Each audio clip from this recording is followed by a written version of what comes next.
Hey, what is happening, you wilted weeping bell? That is right. Arceus' strongest warrior, Makani Tran, has done it once again, keeping Arceus on the map. For how much longer will he be able to do it? I'm not sure, but this is a list that he used to get top 8 at the Game Grid League Cup that I streamed a week or so ago now. Finally got some time to play with it the other day. Didn't get to put a whole ton of games in with it, but the games I did, we had some pretty crazy comebacks that I'm going to be excited to share with y'all. But I'll go over the list real quick, talk about some of the inclusions. Before we do, though, got to give a big shout out to Dragon Shield for sponsoring me and everything I do here on the YouTube channel. They got a ton of premium gaming accessories. I, of course, use them for their card sleeves. I'm a huge fan of their matte sleeves, and I recommend the magenta matte Dragon Shield. So if y'all looking to pick up some sleeves, check them out. dragonshield.com. Link, of course, will be in the description, and code AzulGG will get you a discount over there as well.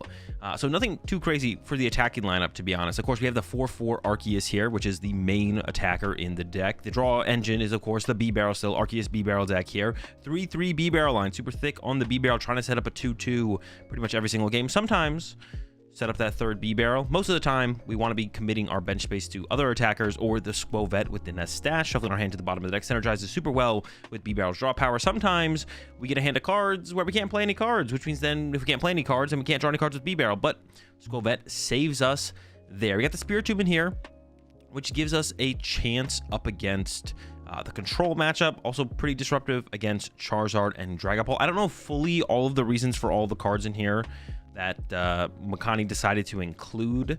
Only some of them, having not played, like I said, too many games of the deck, I haven't been able to use every card to its fullest potential. The Ursaluna is a great inclusion here, though.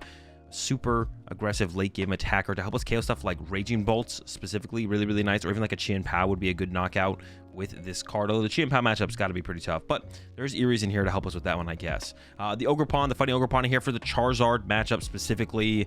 Charizard struggles to get through the Ogerpon, the Cornerstone Ogerpon EX. Now, some of them do play Canceling Cologne, but if they don't have the Canceling Cologne, they don't have a great way to get through this. And even if they play the Canceling Cologne, there is a Super Rod in here, so we could theoretically Super Rod it back, put it back into play, put it back in the active, and then they can like heat tackle it a lot. I mean, Radiant Charizard has an ability, Charmeleon has an ability, Charizard has an ability, Pidgeot has an ability, so Charmander is basically their only attacker. For anyone who doesn't know, the Cornerstone stance ability says that this Pokemon can't be damaged by any Pokemon that has an ability, and all of the Pokemon in the Charizard deck have abilities, so no one's really punching this thing very hard, and we can attack with it. There's Fighting Energy. That's the basic energy of choice in this deck. Of course, we need some basic energy to accelerate with the Trinity Nova or the Trinity Charge. Fighting is the energy of choice, so we can attack with that Ogerpon EX. There's a Radiant Serena in here.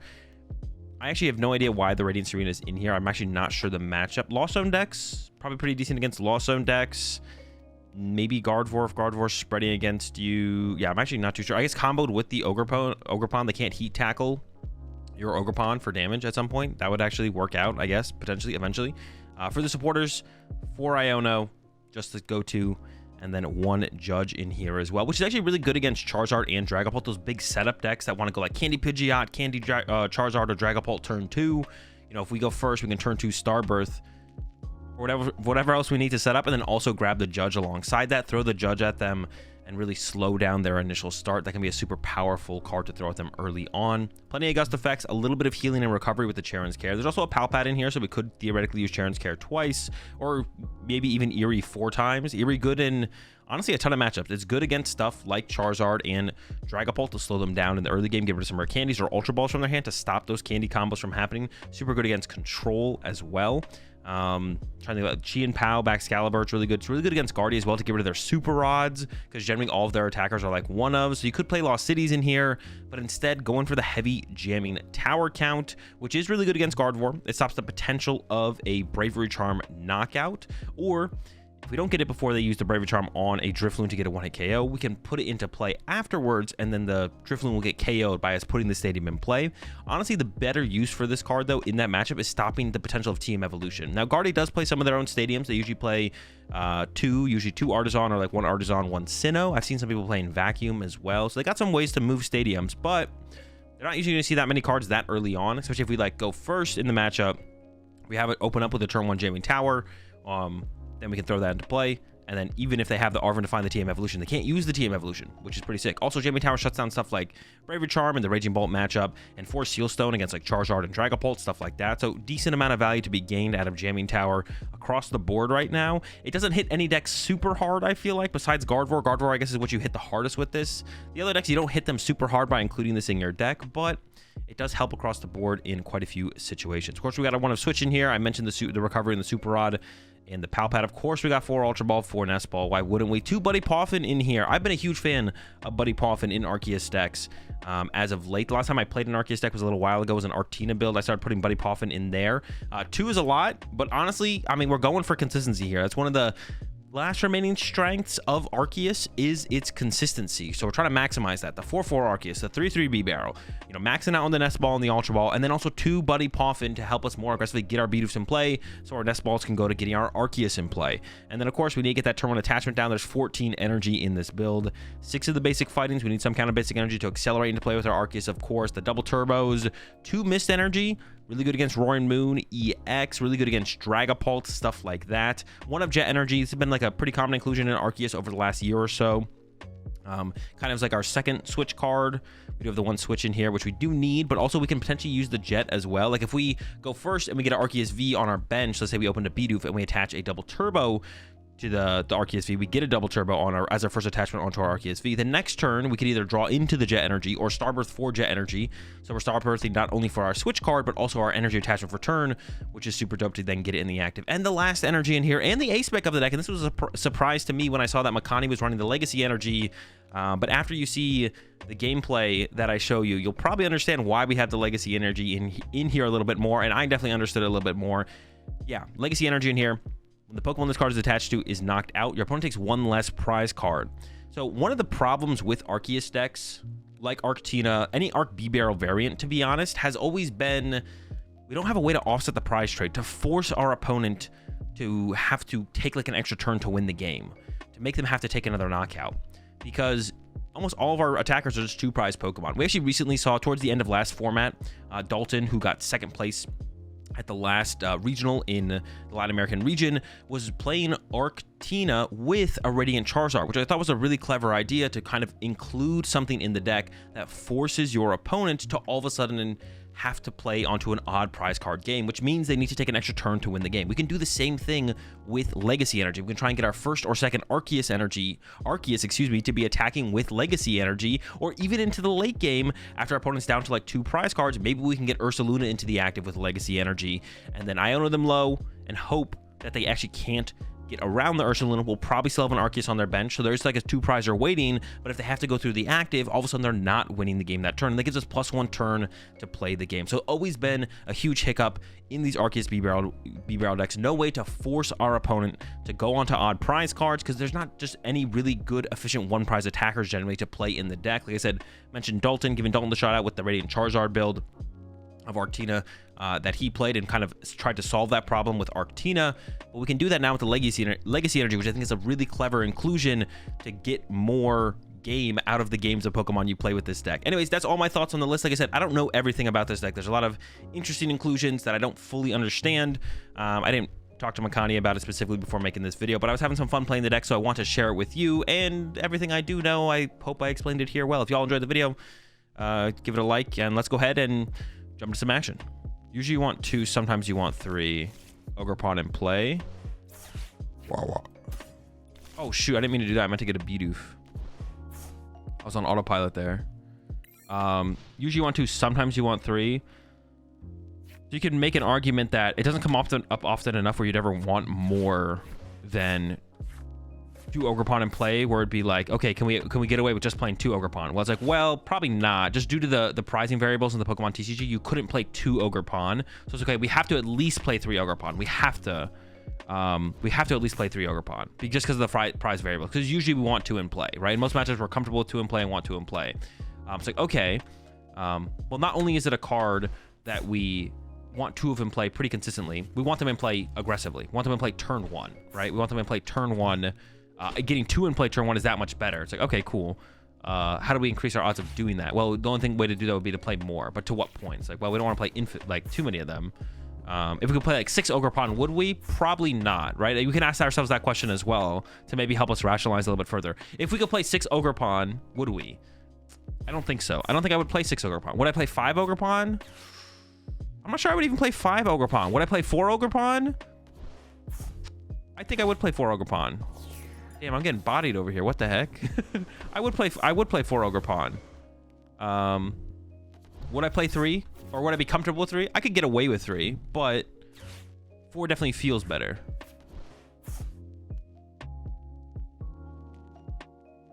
Before Squawk? 4 Ogerpon before Squawk? No, I'd play Squawk before the 4th Ogerpon. I'd play Squawk 100. The Squawk has been insane. I don't know why. Dude, I don't know how there can be any people who have played Regidrago with Squawk and how their Squawk haters could exist. I've used Squawk so much yesterday or the day before or whatever, and the way it like helped me like speed up through my deck, like oh, they hit before Squawk. Oh, I see what you're saying. You're saying on their side. Yeah, I'm getting kind of cooked out here.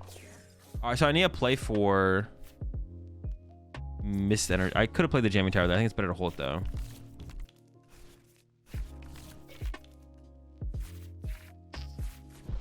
Okay, this is weird.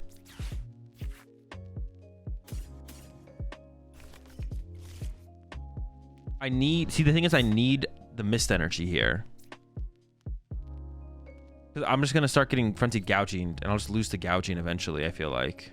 So I want to like maybe that's I need to like nest stash no matter what here, I feel like. Then I can't play a top deck Ultra Ball. Maybe I'm okay with that though. I'm actually not sure like the odds. I could get Spiritomb here as well to disrupt them from getting like a Luminion. I mean, how many Ultra Ball are in the deck? Because that's the only thing I'd lose access to. There's 4 Ultra Ball in the deck. So if I top deck Ultra Ball, I use Nest Dash and draw into Ultra Ball or top deck Ultra Ball. No, but the Nest Dash card has to be the Ultra Ball. But if it's not the Ultra Ball, any other combination of 2 cards. I'm actually not sure on the. We have a decent amount. We have a lot of cards we could get, to be honest. Do this. I think I am just going to attach this energy then, though. I could hold off and try and draw into a double turbo energy or a Mist Energy, and both of that would lead to a Mist Energy on Arceus V-Star. Pretty good. I could evolve the active one here, but I don't know if I prized one, so I could wait. Okay, we're just drawing 5. Hopefully I didn't prize one. There's like a theoretical +1 draw. I did end up with the Mist Energy there. I could recover an Iono, or I could wait. Judge first. Alright, pass.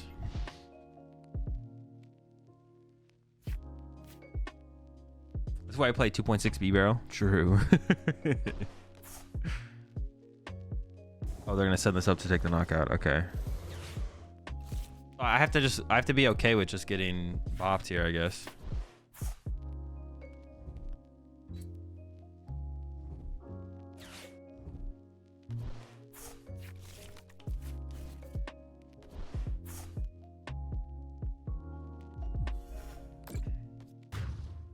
Alrighty.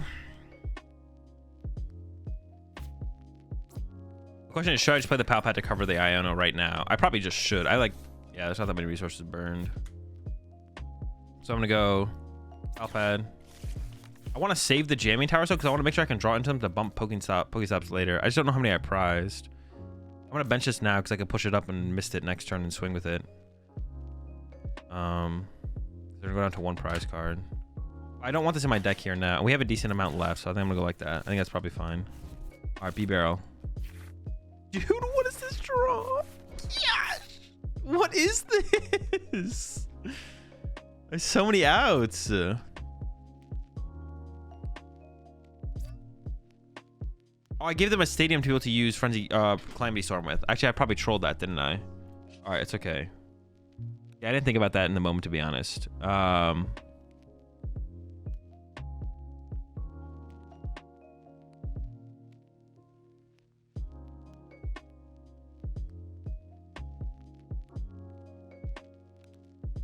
What did I say? Gosh? Nest stage into concede angle? Maybe. I could Squova into V-Star or B-Barrel. Good odds. Good odds. Good odds.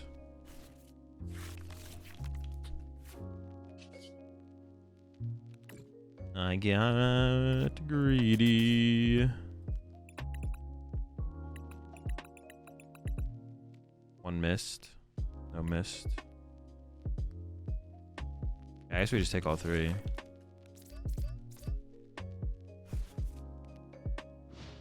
Alright, see how it goes on this next turn. It is still winnable, but I was really hoping that Judge would just lead to an Ultra Ball or a B-Barrel or an Arceus V-Star. There's a lot I was hoping for, to be honest. Well, no. I wasn't hoping for a lot. There was a lot of things I could have got that would have done it. I really shouldn't have put this in play, though, to be honest. The Jamming Tower was definitely trolling, for sure. All right, here we go. I can still go Ursaluna plus Mist, knockout, Iono to 1. So we still have like a win condition here coming up. Let's push Luna. Gotta get a top deck though. Gotta get a top deck involved. I need Iono too though. So, come on, one time. Oh! And now I need the Mist. I need access to Mist. Okay, we got access to Mist as well.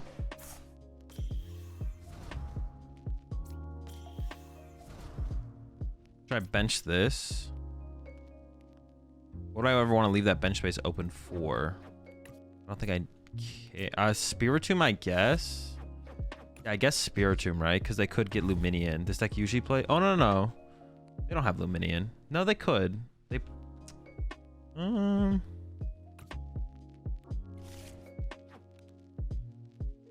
They could definitely have Luminion, to be honest. They could definitely have Luminion. I'll try and get Spiritomb down.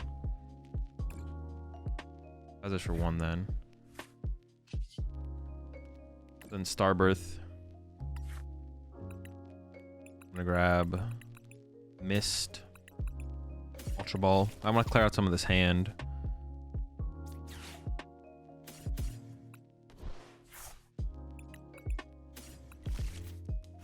I'm not trolling, am I? Nah. And I don't want to give him Jamming Tower. I don't have a guaranteed way to reset for this KO, but we have draw power on board. We got draw power. I mean, if they have boss, we just lose. But that's the only thing we lose to right now is boss. If they punch us now, we have the Charon's Care, actually. I didn't realize it was prize, but it was. They still have Prime left. No, their Prime's gone, actually. So it's just boss. Do they have boss? Yo, is it happening? Okay. Barrel.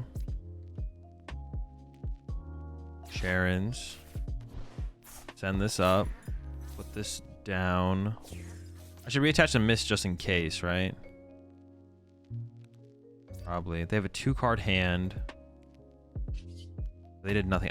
What could they even draw into though? Maybe I should have actually taken. Maybe I should have Iono there actually. The more I think about it, the more I should have. Yeah. I think I should have Iono'd. Shouldn't you have got Switch? From what?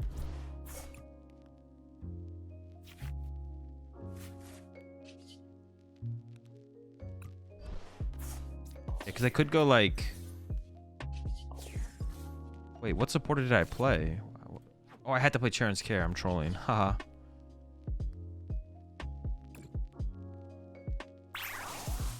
I could have got Switch. I could have gone Switch Iono or something.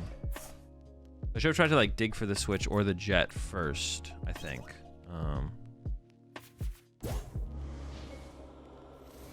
Yeah, I should have tried to like get the Switch or the Jet first and then go from there. Oh no, Mew? Yeah, see, that's why I should have Iono'd. Because like, yeah, there's combo, like I should have, no. What am I saying? If I could have got the Switch with that, I should have Iono'd. That's what I should have. But the Charon's Care, well, no, the Charon's Care in this situation, well, how hard was this thing hitting for? Hold up. 1, 2, 3, 4, 5. Is that 100 on me? So I have 160 HP left. 5, 120. They would need 4 more in the discard pile. That's probably not doable. So not Charon's Care in there was fine, for sure. Not Charon's Care in there was fine. To take away the possibility of something like Ultra Ball from you, which playing Iono would have done. Okay, so now I need Jet or Switch. Not either of them. Okay.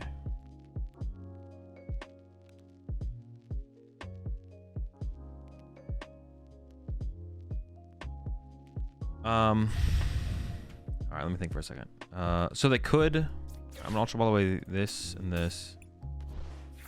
What do we have in here? I gotta like. I don't actually know. The switch is in there. The jet's in there. And I need boss, right? And I need boss. Okay. I can't attach the energy. That's fine. I shouldn't. Let's put one more. I could just do this then, right? Maybe I missequenced that. What was the composition of my deck like at the end of the last turn? I actually don't remember.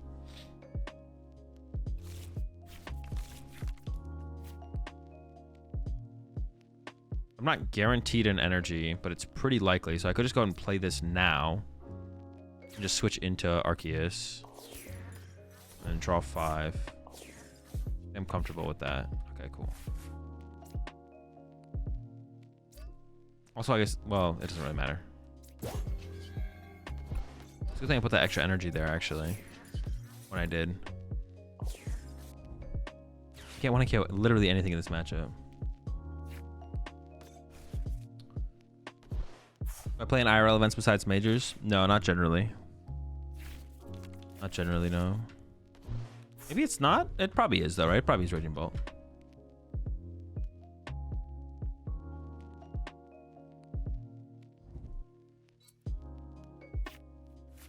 Most people don't play the bug catching set, but it's not like, yeah, it's Raging Bolt. Okay. This is going to be tough. We have Ursaluna.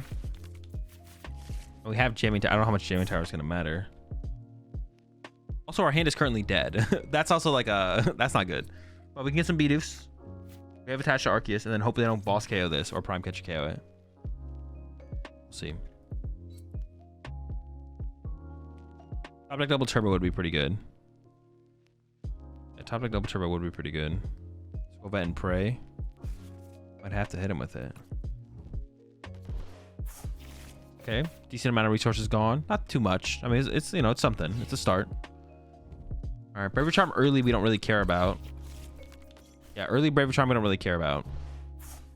We just need to worry about the late game ones for it to line up with the Ursaluna.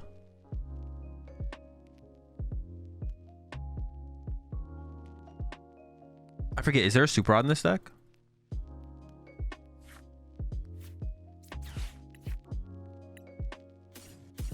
Prize the Bidoof.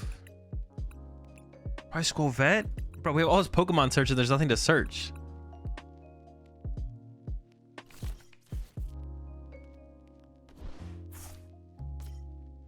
Should I grab another Arceus? If they Iron Bundle here, I don't want to lose it. But why would they Iron Bundle? It would let me push up a 1 prize. They never Iron Bundle here, right?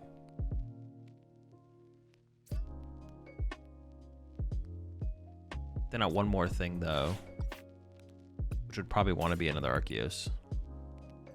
Spiritomb is like not ever good against them, right? I guess I could have gotten something like Spiritomb though, so I could push up Bidoof. Oh. But I do kind of want to like, or push up that one. Like if they go Gust KO this, I would want to push up a 1 prizer for turn, and then attach to Arceus again. So maybe I should have nestballed for something like the Radiant Serena. I'm not sure. So are you saying that Pokemon has been able to balance the competition and has now made it more about the player than the cards? It's always been that way. No. I mean, the game, whether or not the game designers are trying to do that, it's always been that way. It's just like the more people who play the game with competition and trying to be better and get better in mind, the more likely that no, I'm not saying that. I'm just saying that's a natural progression of competition. It's the people who do it. It has nothing to do with how Pokemon balances the game, and it literally never has. And any form of competition has nothing to do with the balance of the game, almost ever. It always just has to do with the people pushing the competition to the next level. Like, it's as hard as it is to be a professional basketball player, because so many people want to be professional basketball players, or want to try to do that. It's all about the pool of people who want to do it and push the competition to the next level.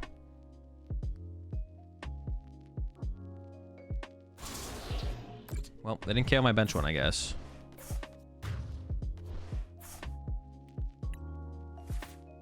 How much damage did they just do? Did they just over KO this? That seemed like a lot.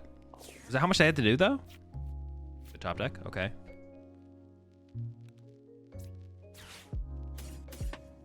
I kind of just want to get a B barrel here. But then if I whiff, I'm going to be feeling really bad.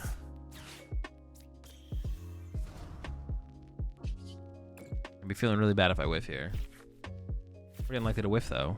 Got him.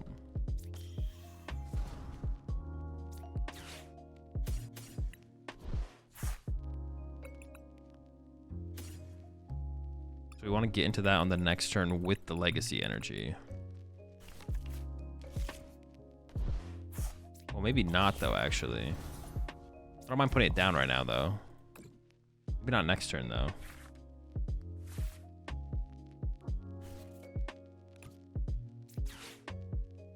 I still have Starbirth, right? I believe so.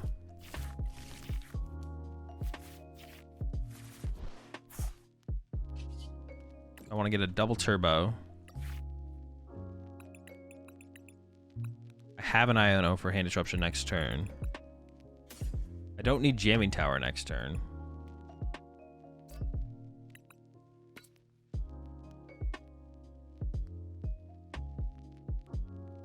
I have Iono, I have legacy for that. What else do I even grab? Maybe I do grab jamming tower in case they bump this with Pokestop this turn. Yeah, okay.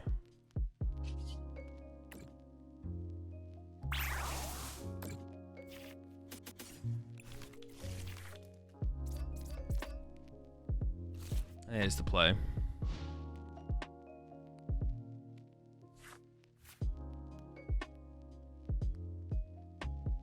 What was the last video game of Pokemon I played? The first and last video game of Pokemon I played was Sword and Shield. So we get this 180 punch off. Then I kind of want to go 180 punch again. They have no bench ways to like establish anything extra. So we can go like probably put legacy here, 180 punch, and then next turn go into this again. Yeah, I think that's probably the way to sequence this here. Yeah, I guess the way to go with this here. So the legacy still ends up on the Ursaluna here, I think, overall.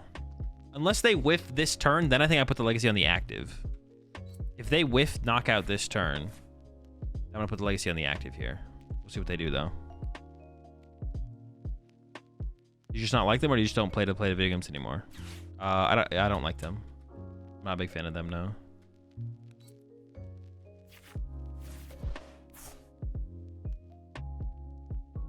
I probably would have enjoyed some of the older Pokemon video games if I had played them, for sure. But oh shoot, I think it's just fighting type. That sucks. Well, then I have to throw something up with legacy energy here, because otherwise this thing could just knock me out. Why does this guy exist? What the heck?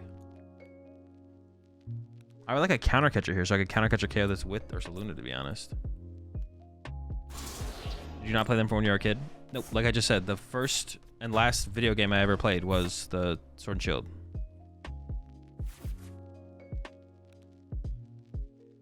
I have to save Ursaluna to respond to this. Oh, they have no energy on it now. Okay, maybe I do switch it up.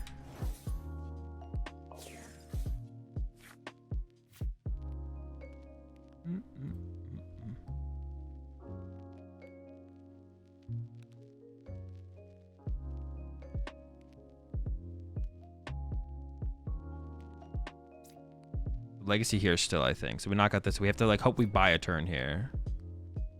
I bench this. It's a little bit easier to knock out, so probably no.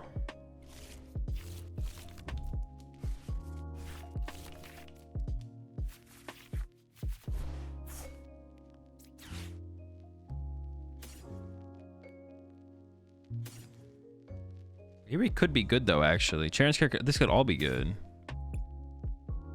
Alright, I think I have... Oh, actually, I don't know. Do I have a fighting energy left? I do, okay. I'm gonna bench this.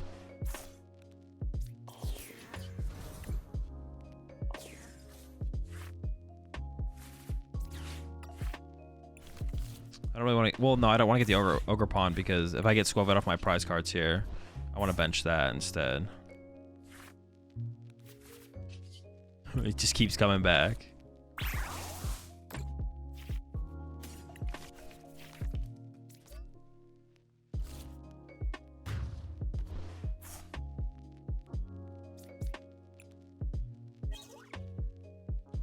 Where's my school bet, bro? Yeah, Eerie here wouldn't be terrible, to be honest. Hitting with an Eerie, maybe, depending on how their turn goes. Like, if they have a really slow turn, that means they probably have some good cards, but not everything. They only have one Sada left. They definitely have plenty of those left. So that's what we'd want to target here. We definitely want to get into Ursaluna next turn. So we want to go like we go like Ursaluna Eerie. Or I would like to go Ursaluna Iono. Yeah. I guess if they retreat to Greninja, I want to go Ursaluna Boss, but yeah, not getting Squelvet there actually really sucks because we have no way to reset. This hand is just like a bunch of junk. We have no way to reset it. Like top deck Ultra Ball is probably our best top deck if it's not prized as well. Why not attach Legacy to the active? Because this thing's not going to be attacking next turn. I'm going to be attacking with this next turn. I can't afford to attack with this next turn. Also, if this had been KO'd with the Legacy on it, yeah. We need them to whiff for a turn, and then I need to go into this. That's like the game plan. They whiff for a turn, and then I go into Ursaluna, want to KO whatever's in the active. Or any two-prizer. Or the two-prizer, that's the biggest threat, I guess.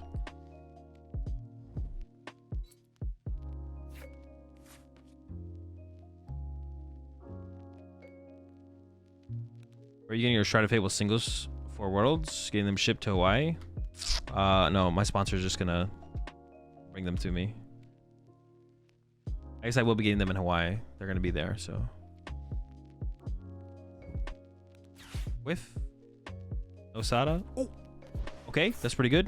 What we're looking for. That's what you love to see. Yeah, boss KO. This is definitely ideal. So if we can get that, just need to top deck the boss. To be honest, just gotta do it. Gotta do it to him. And then we have switch left for the reset. I can currently go bench, evolve. I can't draw any cards. I don't die. I'm not dead. Okay, so we need a way to retreat this as well. So energy retreat. Okay. They're gonna run to Greninja here. I see. Well, maybe not. Maybe they think they need the draw power of this. Maybe they value the draw power of this too heavily. What? Billy? What? What? Why would they do that?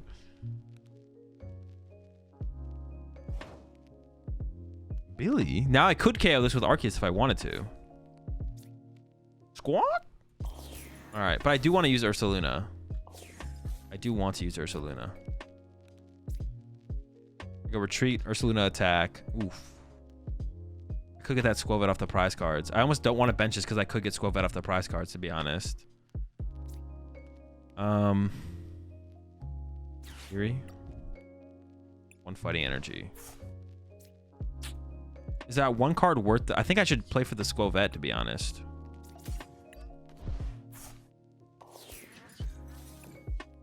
I don't know why they did that. They should never retreat to Squawkablade there. They should always leave like an Ogerpon in the active or something. They should have given me the Arceus KO. Oh, they were bench locked there.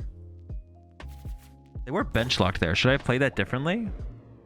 No, because they'll eventually attack, right? Yeah. They'll eventually attack. And we could still lose this turn, obviously. They're living off the concealed cards. I was hoping that they had like an energy retrieval in hand as the last card in hand or something. I was hoping. No such luck, though. Doesn't Shocks just kill you? Yep, it does. But we have Legacy Energy, so they draw one less prize card. They should have used Motivate. Possibly, yeah. They maybe should have motivated there. That's a good point. All right, we hit Gardevoir on the win in here. Uh-oh, no Prime Catcher, please.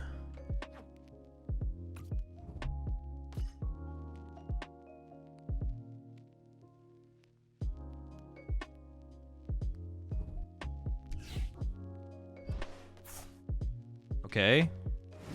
All right, so we need to hit switch boss. All right. Left the best friend for the Squelvet. It's paying off.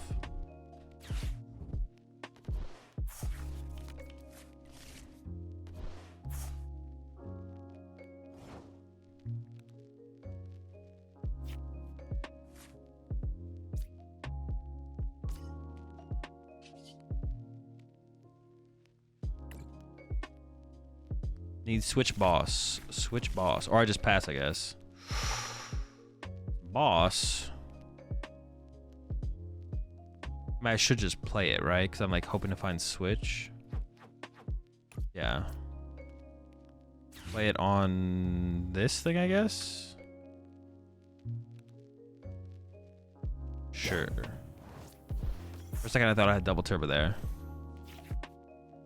Easy dub. I think this deck has a little bit of overkill stuff to it. Like the super rod feels a little wonky. Although maybe you need it for like a specific matchup. The Pal Pad also feels a little wonky, but second chance care, like recovering it for second chance care could be cool, I guess.